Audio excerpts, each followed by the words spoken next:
बड़ी खबर यह कि चौथे चरण के लिए आज मतदान होना है। अब से थोड़ी देर बाद वोटिंग का सिलसिला शुरू होगा। 10 राज्यों की 96 सीटों पर होनी है वोटिंग। सुबह 7 बजे से डाले जाएंगे वोट। 1717 प्रत्याशियों की किस्मत का आज फैसला होना है। कई दिग्गजों की किस्मत दांव पर लगी है। चाहे अखिलेश यादव की बात हो, कन्नौज से चुनावी मैदान में है, बेगूसराय से गिरिराज सिंह, ओवैसी हैदराबाद और माधवीलता बीजेपी की उम्मीदवार लगातार चुनाव को दिलचस्प बनाती हुई नजर आ रही है। इसके अलावा पूर्व क्रिकेटर यूसुफ पठान भी चुनावी मैदान में है, कीर्ति आजाद भी चुनावी मैदान में है। तो वहीं आसनसोल से शत्रुघ्न सिन्हा टीएमसी के उम्मीदवार बनाए गए हैं, जिनकी किस्मत का भी होना है आज फैसला। तो ये कई दिग्गज जिनकी साख का सवाल है चौथे चरण का ये चुनाव।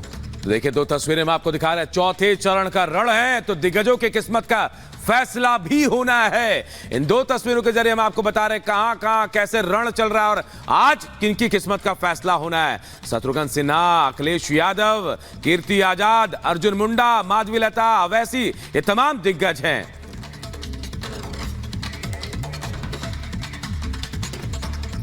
और इस वक्त हमारे साथ हमारे कई सहयोगी अलग अलग जगहों से जुड़ गए हैं। मध्य प्रदेश से सत्यविजय हमारे साथ है, एरावत भी हमारे साथ जुड़ गए हैं। सबसे पहले एरावत, आपके पास आते हुए श्रीनगर की अगर हम बात करें तो वहां पर किस तरीके का मुकाबला और क्या इंतजाम वोटिंग को लेकर, क्या तस्वीर दिखाई दे रही है?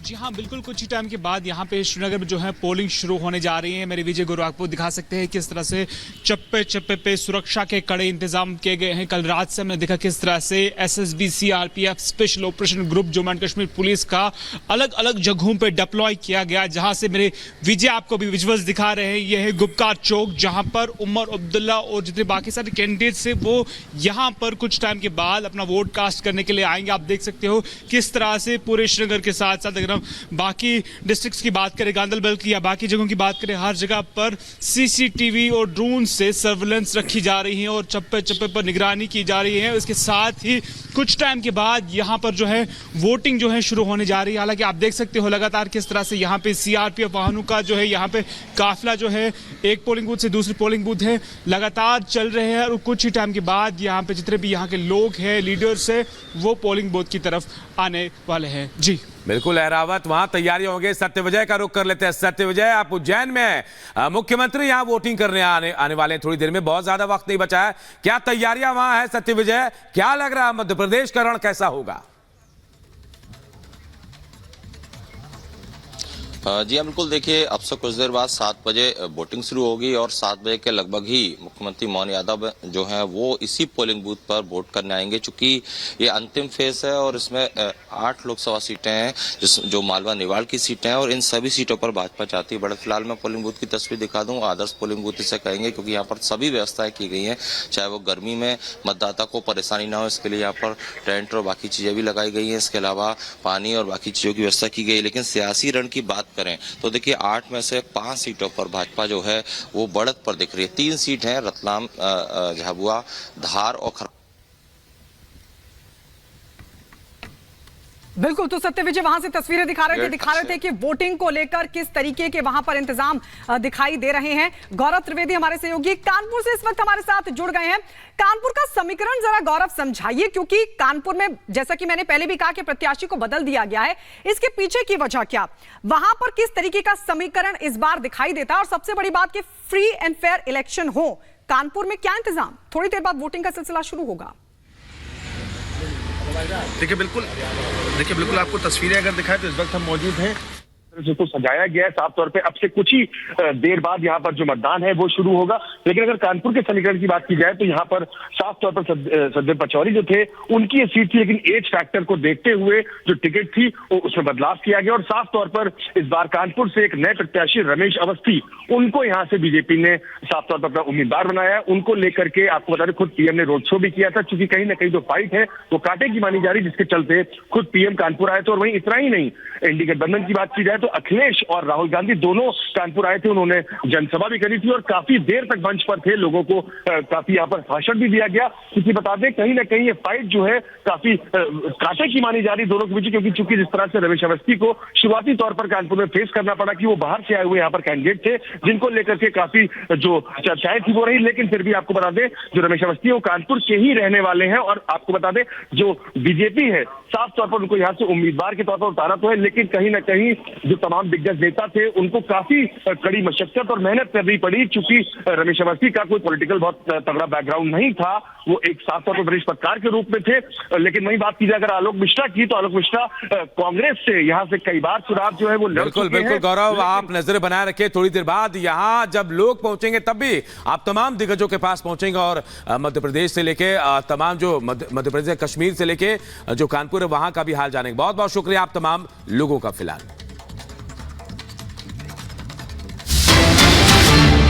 और इस वक्त की बड़ी खबर आपको बता दें, बड़ी खबर के 5वें चरण के प्रचार में जुट गए हैं प्रधानमंत्री नरेंद्र मोदी। आज बिहार में जमकर गरजेंगे।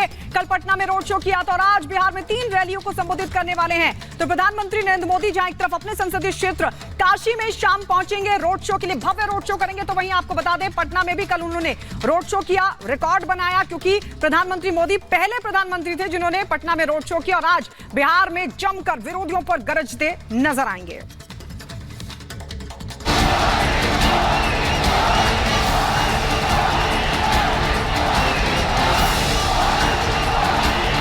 न मुझे किसी ने भेजा है न मैं यहाँ आया हूँ, मुझे तो माँ गंगा ने बुलाया है।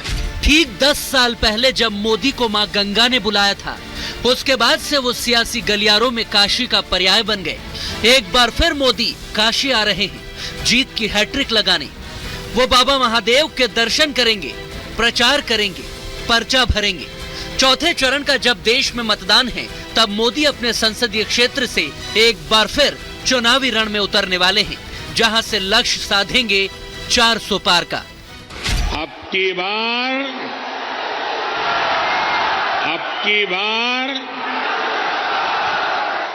बार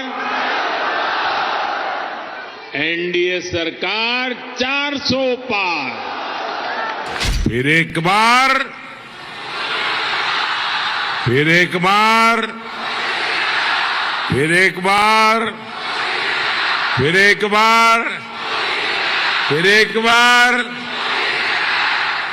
अब की बार मोदी सरकार से 2014 में शुरू हुआ सफर अब तीसरी बार मोदी सरकार तक आ चुका है।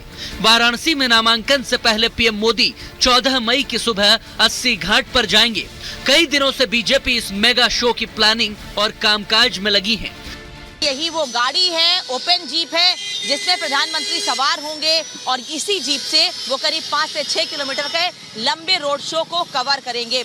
ये जीप है जिसे आगे ड्राइवर, ये जगह जहां पर ड्राइवर बैठेगा, और उसके बाद ये पीछे का रास्ता है जहां पर प्रधानमंत्री नरेंद्र मोदी इसी जीप पर सवार होकर रोड शो करेंगे 5 से 6 किलोमीटर का। और बड़ी संख्या में लोग अपने छतों पर, इस रास्ते पर जो बैरिकेड्स किए गए हैं, बल्लियां लगाई गई हैं, उन बल्लियों के अंदर से प्रधानमंत्री का स्वागत करेंगे। बताया यह जा रहा है कि करीब 10 लाख लोग प्रधानमंत्री के रोड शो को देखने के लिए, उनका स्वागत करने के लिए और उनको आने वाले चुनाव में शुभकामनाएं देने के लिए 10 लाख लोग यहाँ मौजूद रहने वाले हैं।